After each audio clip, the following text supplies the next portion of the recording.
ఇస్తదంట. ఆ అమ్మ పాత్ర సోనియమ్మ పోషించి ఈ బిడ్డలకు ఆకలి ఉండొద్దు, ఆహార భద్రత చట్టాన్ని తేవాలి, పేదవాడిని ఆదుకోవాలని సోనియమ్మ ఆహార భద్రత చట్టం తెస్తే దొడ్డు బియ్యాన్ని సన్న బియ్యం ద్వారా ఆ ఆకలి తీర్చాలని పెద్దలు మిత్రులు ఉత్తమ్ కుమార్ రెడ్డి గారు సివిల్ సప్లైస్ కార్పొరేషన్ ద్వారా ఈ రోజు దేశంలోనే మిత్రులారా 10 ఏళ్ళు మేధావుల మన్నోళ్ళు 80,000 పుస్తకాలు చదివినోళ్ళు తెలంగాణ మూల మూలన నరాన నాకు తెలుసు ఎవరికి తెలుసు అని అడిగినోడు 10 ఏళ్ళలో ఎన్నడన్న సన్నబియ్యం పేదోళ్ళకి ఇవ్వాలని ఆలోచన చేసిండా? మీరు ఒరేస్తే ఉరేసుకున్నట్టే అని మిమ్మల్ని భయపెట్టిండు.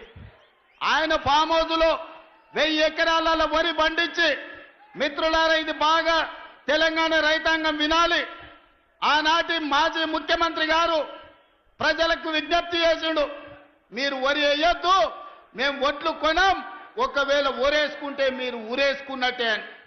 ఆయన చెప్పిందే నిజమైతే అదే సీజన్లో అదే పంటలో దాదాపుగా ఎర్రవల్లి ఆయన ఫామ్ హౌస్లో 1000 ఎకరాల ఒట్లు పంపిస్తే కావేరి సీడ్స్ అనే కంపెనీ 4,500 రూపాయలకు క్వింటాలు ఆయన ఫామ్ హౌస్లో పండించిన ఒట్లు కొన్నారు. మిత్రులారా, నేను ఇది అధికారికంగా ఆరోపణ చేస్తున్న వారి మీద.